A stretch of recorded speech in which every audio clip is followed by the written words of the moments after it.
اللہ سے یہ مانگا کرو کہ موت جو ہے نا ایمان اور عمل صالح پر ہو. موت کس پر ہو؟ بڑے بڑے نیک لوگ حدیث میں آتا ہے کہ عین آخری وقت میں پلٹ جاتے ہیں، وہ جنت میں ایک قدم ان کا جنت کے قریب ہوتا ہے، ایک بالش، اور ایسے اعمال شروع کر دیتے ہیں کہ جہنم میں چلے جاتے ہیں. اور برے برے لوگ ایسے ہوتے ہیں جہنم کے ایک بالش قریب ہو جاتے ہیں اور ایسا نیک عمل کرنے لگتے ہیں کہ یو ٹرن لے کے وہ کہاں چلے جاتے ہیں؟ جنت میں. ہم نے دیکھا ہے نا بوڑھے غیر مسلم، میں نے تو ایسے مشاہدہ کیا، ایک عیسائی مسلمان ہوا، جوان تھا بالکل، کوئی موت کا چانس نہیں تھا اس کا. کمال کی بات ہے، ادھر اسلام قبول کیا، ہماری مسجد میں مسلمان ہوا تھا جب ہم پہلے رہا کرتے تھے، اسلام قبول کیا رمضان میں، اسی وقت سے روزہ شروع کر دیا، اچانک بخار آیا اور ایک ہفتے کے اندر اندر ڈیتھ ہو گئی. اب دیکھو 24-25 سال کا ینگ لڑکا تھا، ساری زندگی عیسائیت میں گزری، لیکن اسلام قبول کیا. لیکن ایسا ڈٹ گیا تھا نا اسلام پہ، وہ جب اسلام قبول کیا نا پورا خاندان نے اس کا بائیکاٹ کیا.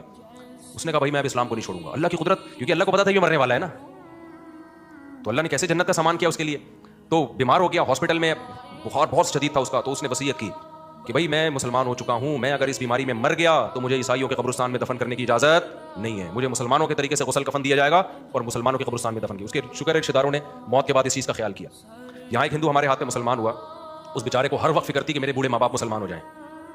بہت زیادہ بے روزگاری سے جو ہے نا وہ دو چار ہوا، بڑے مسائل ہو گئے. اللہ نے اس کو ایسا جذبہ دیا، اس کو فکر کہ میرے ماں باپ کیا ہو جائیں. وہ سننا نہیں چاہتے تھے اس کی بات، اس کو گھر سے نکالنے کی دھمکیاں. اس کے ابا کو ہو گیا فالج، بہت بوڑھے تھے، فالج ہو گیا اور بالآخر بیمار ہوتے ہوتے ڈاکٹروں نے کیا کر دیا جواب. پھر اس نے ابا کو نا کسی طرح سمجھایا، اللہ نے اس کے ابا کو کچھ دل میں نرمی پیدا کی. مجھ سے تو یہ واقعہ نہیں سنایا جا رہا بھائی، شادیوں کی باتیں ٹھیک ہے یار، کیوں ٹینشن لے آدمی. تو وہ کیا ہوا، تھوڑا سا نارمل کنڈیشن میں آ جاؤں نا، تو وہ اپنے ابا کو لے آیا یہیں. تو مجھے کہنے لگا کہ میں ان کو بڑی محنت سے لے کر آؤں کیونکہ اب ان کا آخری ٹائم چل رہا ہے، آج نہیں کل نہیں پرسوں نہیں کسی بھی وقت. ڈاکٹروں نے وہ حالت بھی دیکھنے سے لگ رہا تھا. تو اللہ کا فضل ہوا، اس بوڑھے باپ نے اس وقت کلمہ پڑھا، اسلام قبول کیا. اور میں نے بار بار پوچھا، میں نے کہا بھائی اپنی مرضی سے اسلام قبول، نے کہا اپنی مرضی سے.